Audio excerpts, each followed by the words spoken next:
Assalamualaikum doctor and all my fellow friends. Alhamdulillah, because we can be together this evening to listen and get some morals from what we will convey inshallah. My name is Muhammad Al-Amin bin Azmi. My metric number is 1182722. My name is Nurul Zayani binti Saharuddin. My metric number 1182728. Assalamualaikum warahmatullahi wabarakatuh. My name Muhammad Anur Amin bin Osman. Metric number 1182723. My name is Muhammad Asnur bin Jami'an 1182721.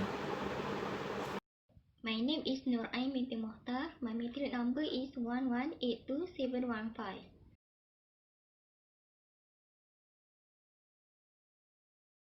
Assalamualaikum warahmatullahi wabarakatuh. Today we would like to present a Muslim scholar named Ibn AL-NAFIS.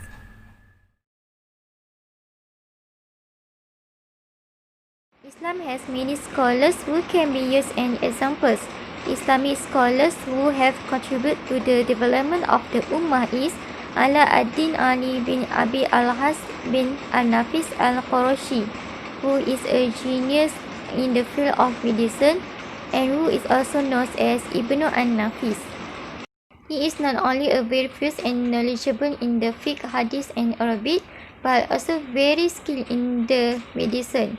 At first, his father opposed his decision to seek knowledge in medicine, but Ibn al-Nafis convinced his father that doctor and physician were very scarce in the Arab and Islamic worlds.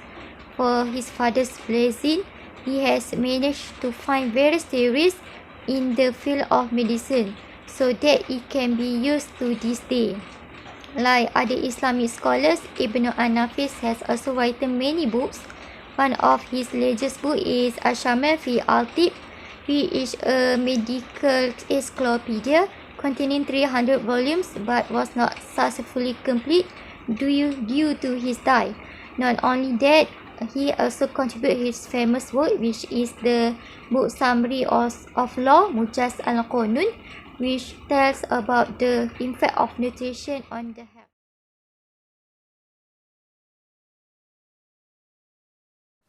Al-Nafis got his early education in literature and philosophy. After getting his early education, he became interested in studying medicine. He studied medicine at Nuri Hospital in Damascus, Syria for more than 10 years.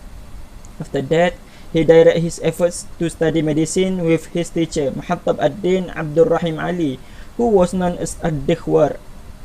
At the age of 23, he moved to Cairo, where he first worked at the Al-Nasri Hospital and later at the Al-Mansouri Hospital. Due to his expertise, he became the chief physician there. He practiced in this hospital for many years and also have taught in other colleges of Egypt. He was also appointed as a personal physician for the famous king of Egypt, Sultan Baybars. At the age of 74, Ibn al-Nafis became very ill and died on 17 December 1288 in Egypt. Who is Al-Nafis? Al-Nafis, or his real name, Alauddin Abul Hasan Ali bin Abi al-Hazm al-Qurashi al-Dimashqi al-Misri. He was a Muslim polymath known as the father of circulatory physiology.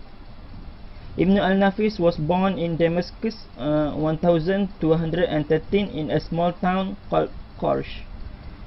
Ibn al-Nafis was an Arab polymath whose areas of work included medicine, surgery, physiology, anatomy, biology, Islamic studies and philosophy.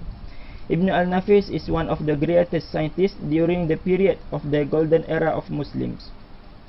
He has discovered causes of several diseases and described the blood circulation in the human body in details. Next, background Imam Ibn Nafis. They are divided in two parts, which is political background and the second one is scientific background. Then, we can see the map of the world. We can find where is the Syrian countries. The Syrian countries were placed at the Middle East of the world. They are located in Damascus of Syrian. Damascus, Syrian is the place of birthed Imam Ibn Nafis. So we go through the political background. They have a few parts, which is in 10th century. 10th century, Egypt, Palestine and Syria and several Arab regions were united under the rule of Caliph Fatimid, the Ayyubids and the Mamluks. Next, 13th century. At the beginning of the 13th century, Egypt and Syria were under Ayyubid era. They were led by Malik Adil Shaf ad-Din Abu Bakr. Then we go through the mid-century. In the mid-century, the Ayyubid in era Egypt were replaced by Mamluks because of comparative peace in Baghdad. Education was rapidly developing and schools and libraries were patronized. In the next part, a comprehensive conquest of Inner Asia and Southern Russia as the Mongols finally besieged, captured and sacked several governments in Baghdad. Number 2 is, the last caliph at the time was Al-Musta'sim, who met his death in 1258. Then, the Battle of Ayun Jalut, the third Mamluk Sultan, Qutuz, who defeated them. Qutuz was killed by his general, Baybars al-Bandudari, and Baybars al-Bandudari, who succeeded him to the throne of Egypt and Syria. 1260 until 1277, Baybars real founder of Mamluk. In 1284, a combination of tombs, mosque, school and hospital in Cairo was completed. Imam Ibn Nafis must have witnessed the development of the hospital, where he inherited his house and library. Sultan Qalawun died 2 years after Imam Ibn Nafis. We go through the second part, scientific background. They have some part which is teachers of Imam Ibn Nafis, student of Imam Ibn Nafis, also have a medicine of Imam Ibn Nafis. Muharrib bin Abdurrahim ibn Ali, or familiar we call Dahwar, is a teacher of Imam Ibn Nafis, who is the influencer of mass of the prominent physicians of Syria and Egypt. They were becoming oculists and afterwards studied medicine with Ibn Matran. And in 1230, Dahwar became partly paralyzed by stroke and died. As we know, Imam Ibn Nafis was a teacher to a famous scholar, and Imam Ibn Nafis have some students. The student is named Muhammad ibn Yusuf bin Ali ibn Yusuf ibn Hayyan, or sometimes called Ibn Hayyan.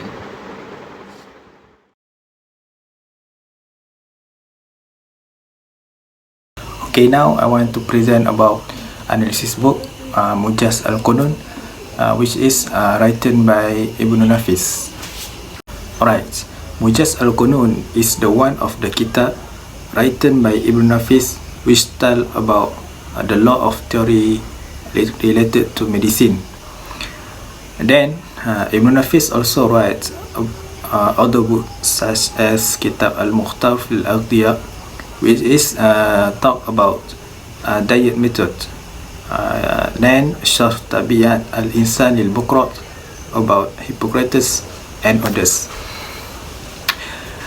Mujaz Al-Qunun become a major literary or medical reference book in the medical faculties of almost all universities in the East and the West.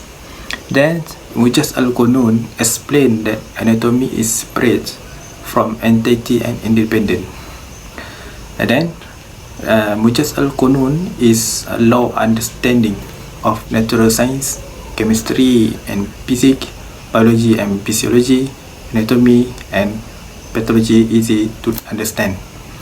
And the last one, in these Mujaz books, Ibn Nafis explained about the theory of cardiac anatomy and blood circulation or pulmonary. That's all for me. Thank you.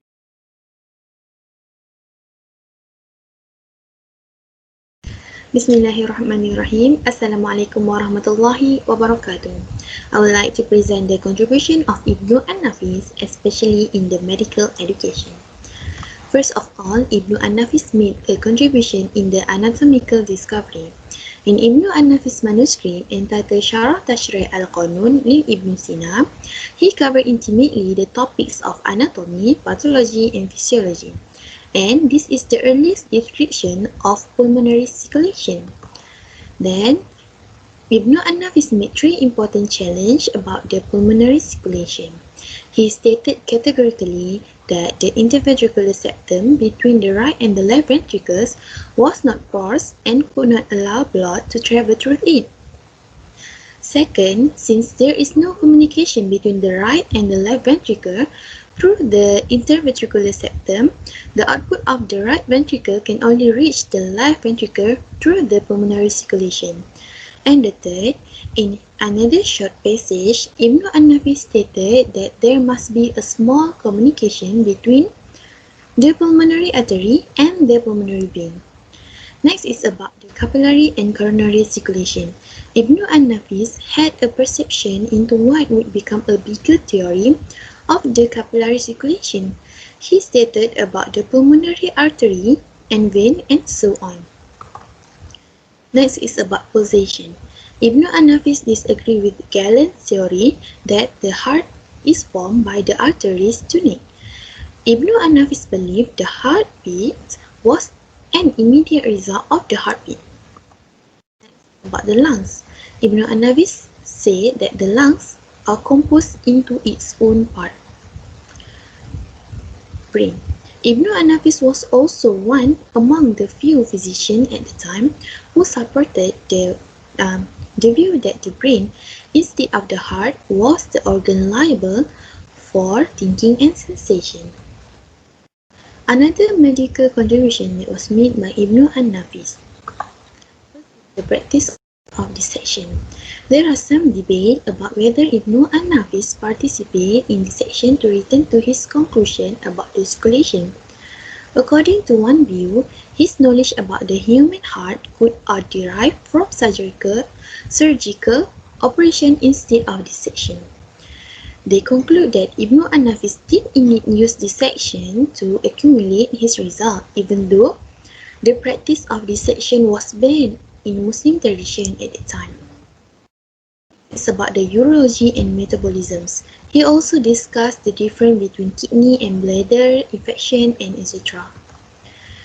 Next, Ibn An-Nafis stated that he had three stages of surgical technique. First, the stage of presentation for clinical diagnosis. This stage was after the patient information on how it had been to be performed, and therefore the knowledge was based on. Next is the operative stage. The operative stage was to perform the surgery itself. Then the last one, the post-operative period, was to process a post-surgery appointment and a routine of checkup after the surgery. So that we can conclude that Ibn An-Nafis should be recognized because the first discoverer of the circulation, 300 years before it had been described by European physicians. Contribution towards Islamic education, one of scholars who contributed a lot was Ibn An-Nafis. He was a doctor and surgeon from Syria, known as the father of medicine. In addition, he is also Islamic scholars who studies the development in modern medicine, logic, philosophy, language, and also hadith from the principle of fiqh. He also explained about the small circulatory system through the heart and lung cavities. Ibn An-Nafis' distribution is something that is very shocking to the medical world at that time because he has managed to unravel the mystery of the fine cavity that has confused many people for a long time. This clearly shows he has successfully corrected Galen's error related to the circulatory system in the heart.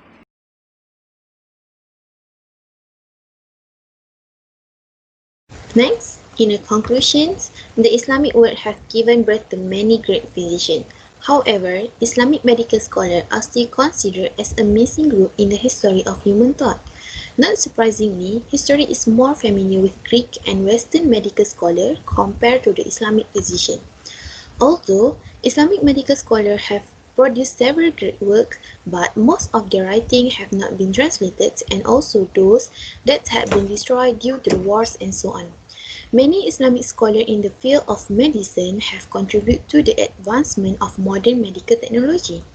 Among the names that are not unfamiliar is Ibn an-Nafis, who is popularly known for having developed surgical and post-surgical treatment techniques. It is clear that Ibn an-Nafis' great discovery of the circulatory system that passed through the respiratory system before returning to the heart. In conclusion, recognition and respect for scholar is not only limited after the scholar is gone. In the history of Islam, many scholars are respected and appreciated for their contribution while still alive and even lasted even after their death. Thank you.